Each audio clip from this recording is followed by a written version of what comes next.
Hey hello, bonjour à tous, bienvenue sur la chaîne YouTube de Turner Production. C'est un vrai plaisir de vous retrouver pour une nouvelle vidéo. On est de retour. Vous pouvez le voir derrière moi, un nouveau décor qui commence à se faire. Si vous nous suivez sur les réseaux sociaux ces dernières semaines, vous avez vu qu'on bossait sur un nouveau décor. Il y a une partie qui est déjà derrière moi. J'espère que la deuxième partie sera vite terminée. N'hésitez pas à nous rejoindre sur les réseaux sociaux, l'Instagram, le Twitter, le Facebook, tout est dans la description. Juste en dessous, nous allons parler ensemble aujourd'hui de Pro B pour notre tour.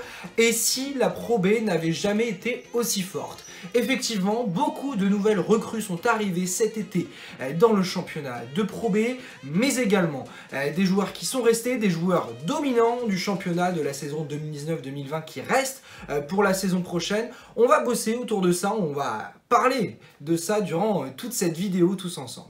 Nous allons également revenir très bientôt avec les transferts de l'été, cette rubrique que vous aimez tant, vous me l'avez demandé, vous avez été très nombreux à m'envoyer des messages pour me demander quand est-ce que ça allait revenir, très vite, je l'espère, et en plus il y a eu de très nombreux transferts chauds, que ce soit en Jeep Elite comme en Pro B ces dernières semaines, il va falloir qu'on en débatte ensemble. On va tout de suite rentrer dans le vif du sujet, la Pro B.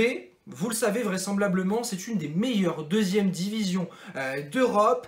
Il y a eu des départs, donc comme je vous disais, mais il y a aussi eu des arrivées, et des arrivées avec des gros CV, mais également des joueurs qui restent. On va parler de tout ça. Vraiment, le gros de cette émission, c'est de se dire que la saison prochaine, il va y avoir beaucoup de prétendants pour la montée en Jeep Elite. Bien évidemment, Blois, qui a terminé premier de la saison 2019-2020 et qui sera encore à nouveau un prétendant à la montée, avec 7 joueurs qui sont restés sur les 10 de la saison passée.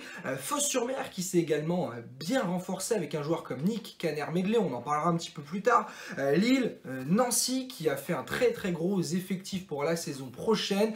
Nantes qui est un petit peu mon coup de cœur de ce mercato, mais également Saint-Chamond. Tout ça, il faudra qu'on en parle. Mais voilà, ce qui est sûr, c'est qu'on va pouvoir débattre un petit peu de tous ces joueurs qui restent. On va pouvoir débattre aussi des nouvelles arrivées et de voir un petit peu à quoi va ressembler ce championnat de Pro B la saison prochaine. Des équipes qui étaient moyennes la saison passée qui se sont également renforcées. On parle d'Aix-Maurienne, on parle de Gries-Oberhofen ou encore de Rouen qui a fait une saison un petit peu plus moyenne en 2019-2020 ou encore Denain-Voltaire. Ces équipes ont vraiment essayé de se renforcer et bien évidemment on reparlera d'Aix-Maurienne. J'en ai parlé à de nombreuses reprises pendant les transferts de l'été en disant qu'ils étaient en train de faire une très belle équipe pour la saison prochaine et ça semble bien évidemment se confirmer avec le recrutement, donc avec la fin du recrutement qui a eu lieu ces dernières semaines, puisque l'effectif d'Aix-Maurienne est clos pour la saison prochaine.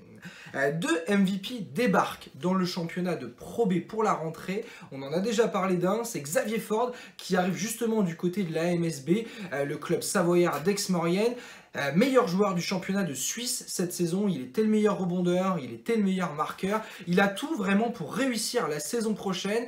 Aix-Maurienne qui a déjà recruté du côté du championnat suisse et ça avait bien marché cette saison. Ronan March arrivé tout droit du championnat suisse et il a fait une très bonne saison. Maintenant voilà, il va falloir que l'ossature tienne la route tout au long de la saison pour Aix-Maurienne. Ça va être un petit peu le défi du club savoyard qui avait une équipe correcte la saison dernière, qui a fait un bon début de saison, et derrière ça s'est avéré un petit peu plus compliqué. Donc il va falloir qu'on soit capable de bosser autour de tout ça du côté d'Aix-Maurienne. Un deuxième MVP d'un championnat européen qui débarque dans le championnat de Pro B pour la saison prochaine, c'est Peter Jackson Cartwright. Il arrive du côté de Saint-Quentin, c'est un meneur de jeu et il a été élu cette saison MVP du championnat anglais. Là, c'est un joueur qu'on ne connaît pas forcément dans le championnat de France. Ceux qui aiment les championnats européens peut-être connaissent un petit peu qui est Peter Jackson Cartwright. C'est un joueur très offensif, donc ça va vraiment être intéressant. Voilà, deux MVP qui débarquent dans le championnat de Pro B, c'est surtout pour montrer à quel point au final cette deuxième division française est attractive et c'est pas forcément le cas de toutes les deuxièmes divisions. On pourrait se dire que les gros joueurs, en tout cas qui ont fini MVP d'une première division européenne, pourraient débarquer dans le championnat de Jeep Elite, et non, ils débarquent du côté du championnat de Pro B. C'est vraiment ça qui est intéressant et c'est vraiment ça aussi qui tend à dire que la Pro B la saison prochaine va vraiment être un championnat très costaud, car même donc les clubs qui ont effectué une saison assez moyenne la saison passée se renforcent avec des gros joueurs. Après voilà, c'est toujours la même chose, ces petits clubs qui signent des gros joueurs mais qui derrière ont peu de joueurs pour les entourer. Pour moi, du côté de Saint-Quentin, ça va vraiment être le point d'interrogation la saison prochaine. Je sais pas si Peter Jackson Cartwright sera très bien entouré, il va avoir un effectif très jeune. Pourtant, c'est ce qui a posé problème la saison passée à Saint-Quentin, le manque d'expérience. Voilà, et hormis Jackson Cartwright, et pourtant qui n'a pas d'expérience du championnat français, voilà, il va y avoir encore peu d'expérience du côté de Saint-Quentin, même si on va parler un petit peu plus tard de Lyon Phillips ou encore d'autres joueurs qui restent du côté de Saint-Quentin et peut-être qui pourraient justement apporter leur expérience.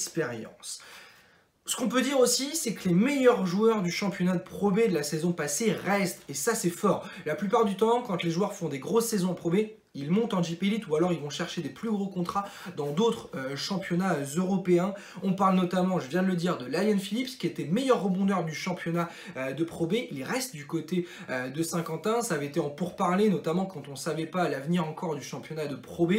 Il avait dit que si le club restait du côté de la Pro B, il resterait à Saint-Quentin. Donc c'est chose faite. Lyon Phillips sera donc toujours Picard la saison prochaine. Le meilleur marqueur, la meilleure évaluation du championnat de Pro B de la saison passée reste également, vous l'aviez d'ailleurs élu MVP lors de nos trophées temps mort que l'on avait fait lors d'un live, Tyren Johnson, le meilleur joueur bien évidemment de l'histoire du club de Blois, c'est le manager général blésois qui l'a dit de ses propres mots, reste donc, il devait partir du côté des Dorados de Chihuahua au Mexique, malgré tout, il restera donc car il n'a pas réussi à trouver un accord avec le club mexicain, il a tout de suite rappelé Blois et a dit est-ce que vous avez trouvé votre poste 4? Ils n'ont pas trouvé leur poste 4, Tyren Johnson fait donc son retour, c'est tout simplement le meilleur joueur du côté de Blois et même du côté du championnat de Pro B depuis 2 voire même 3 saisons maintenant, donc c'est vraiment quelque chose de fort de savoir que le meilleur joueur du championnat reste du côté de la Pro B la saison prochaine. Jean-Victor Traoré qui était la meilleure évaluation française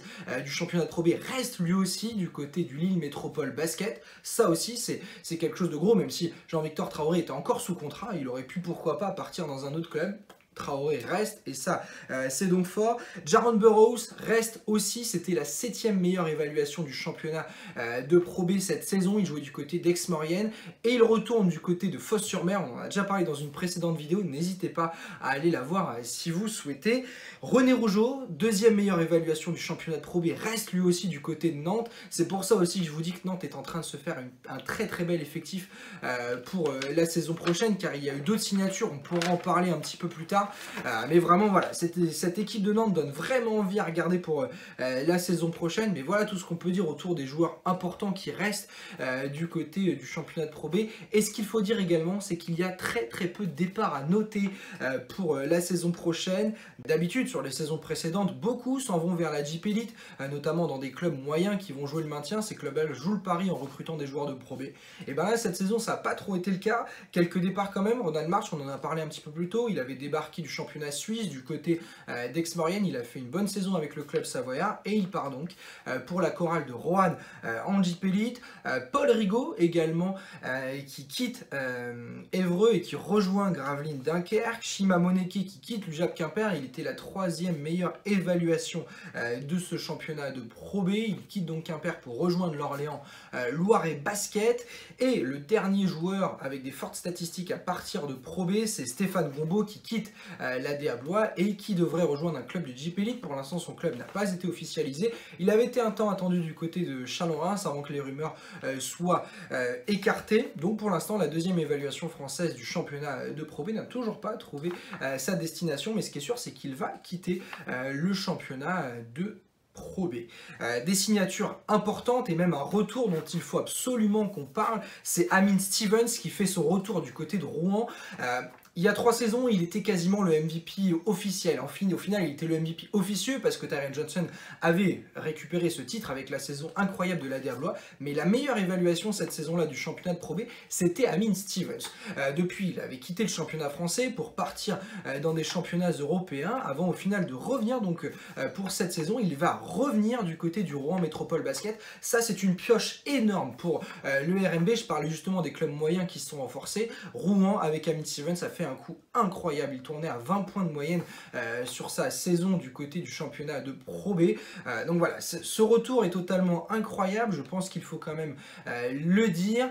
D'autant que la saison prochaine, il y aura de nouveau deux montées. On rompt avec cette seule montée qu'il y aurait dû y avoir cette saison. Il y aura de nouveau deux montées la saison prochaine. Le champion qui montera donc du côté de la Jeep Elite officiellement. Et derrière le vainqueur des playoffs qui devra se battre au coude à coude avec les 8 meilleures équipes du championnat de Pro B pour pouvoir gagner son ticket pour la Jeep Elite. Bien évidemment, il y a des équipes qui vont sortir leurs épingles du jeu. Pour les deux premières places, on pense bien évidemment à Blois et à Nancy qui seront normalement les deux favoris pour la saison prochaine. Mais on aura le temps d'en parler puisqu'on va se faire ensemble des previews de chaque équipe où on pourra justement parler un petit peu de chacun des clubs, comment ils se sont renforcés, quels joueurs sont partis, que dire donc pour la saison prochaine. Mais ça, on le fera uniquement quand toutes les équipes seront complètes, ce qui n'est pas encore le cas. Antibes, par exemple, est un gros point d'interrogation. On sait que Team Blue quitte les Sharks. Il y a quelques joueurs qui sont partis, notamment Romuald Morancy qui a quitté justement Antibes pour rejoindre le BCM Gravelines Dunkerque. Donc il y a encore beaucoup de chantiers du côté de certains clubs et des clubs dont on attend beaucoup. Antibes fait partie de ces clubs dont on attend pas mal. Donc ça va être une grosse question qu'on va pouvoir se poser justement. Que va devenir Antibes? Est-ce que ça va être encore un gros club la saison prochaine? Car on sait que le début de saison d'Antibes en 2019-2020 avait été très poussif et leur année plutôt 2020 jusqu'à mars avait été tout simplement très très bonne. Il y a également des équipes qui ont fait des paris un petit peu et c'est ça qui va aussi être intéressant. Mais sur le papier, ça peut vraiment s'annoncer très fort. On parle notamment du côté d'Évreux, du meneur Pedro Barral, qu'on ne connaît pas trop. Un joueur argentin qui a joué toute sa carrière pour l'instant dans le championnat d'Argentine. Il a seulement 25 ans, donc il a encore de quoi progresser. Ils ont également récupéré Amadou Sidibé. Et ça aussi, c'est un point d'interrogation. Il n'a jamais joué en France, donc à voir ce que ça va donner. Pareil pour Aix-Maurienne qui a recruté un joueur qui vient de G-League, un très fort sniper, AJ on ne sait pas trop ce que ça peut donner, donc c'est ça aussi qui va vraiment être intéressant. Est-ce que les paris que certains clubs ont posés vont être fructueux ou non? Fos-sur-Mer qui a récupéré Nick Caner-Medley, un joueur au CV long comme le bras, on en a déjà parlé, qui a joué notamment du côté de Monaco en Jeep Elite. Maintenant il a quand même un petit peu d'âge, il a 36 ans. Est-ce que à 36 ans Nick Caner-Medley va être le joueur dominant qu'il a été dans les années précédentes? Est-ce que son impact défensif va toujours être le même? Toutes ces questions qu'on peut se poser. D'ailleurs, n'hésitez pas bien évidemment à réagir en dessous en commentaire si vous avez quelque chose à dire autour de ça. Est-ce que selon vous, tous ces petits paris vont-ils être fructueux? Jérémy Bichard qui débarque du côté de Gries-Oberhofen, il a quand même 29 ans, il n'a jamais joué encore du côté de la Pro B, il est très dominant en National 1, mais est-ce qu'il va réussir à passer ce cap? Voilà, plein de petites questions qu'on peut se poser, mais vraiment voilà, moi mes deux coups de cœur au niveau du recrutement, ça reste quand même Aix-Maurienne et Nantes. Nantes qui a donc fait vraiment un recrutement très intéressant. Ils ont prolongé René Rougeau, ça c'était vraiment pas acquis au départ, donc c'est très intéressant. Josh Ayayi qui est aussi un joueur qu'on connaît pas forcément, plutôt Ajayi parce que Ayayi c'est un joueur français, mais voilà, Josh Ayayi c'est un joueur qu'on connaît pas, un joueur américain qui peut s'annoncer vraiment très très fort, très dominant par son envergure. Ils ont conservé Abdel Silla à l'intérieur, ça aussi ça va amener de la dureté. Ils ont prolongé Terry Smith, ça c'est assez fou, c'était un des meilleurs meneurs de Pro B cette saison. Ils ont récupéré aussi Xavi Forcada qui va être un combo guard très intéressant. Donc voilà, tout le monde va pouvoir jouer un petit peu partout du côté de Nantes. Moi franchement cette équipe là s'annonce très très très intéressante, coaché par un coach que j'adore, Jean-Baptiste Lecronier. Franchement ça peut s'annoncer très intéressant. Voilà tout ce qu'on peut dire par rapport à tout ça, mais voilà, tout ça pour conclure autour du fait qu'on peut se dire que la saison prochaine, la Pro B va s'annoncer très très forte. En tout cas, les individualités recrutées s'annoncent très costaudes. Donc voilà, à voir ce que ça peut donner. Mais moi, je pense que vraiment, la Pro B va être d'un niveau qu'on n'a peut-être jamais connu. Et ça va vraiment être aux petites équipes de cravacher fort pour pouvoir réussir à se maintenir. On parle notamment de Poitiers qui fait son recrutement petit à petit, qui a quasiment même terminé. Mais voilà, moi, je suis pas convaincu partout du côté de Poitiers. J'en avais déjà parlé dans une précédente vidéo. Hakim Williams à la main, ça me pose question, je sais pas trop. Voilà, il il avait fait des saisons correctes du côté de la Pro B, il avait été obligé de partir du côté de la National 1 parce que ses statistiques étaient un petit peu en perdition. Il a fait une bonne saison du côté de la Charité, mais est-ce qu'il va pouvoir réussir à repasser ce cap de la Pro B? Moi, c'est quelque chose qui me pose question.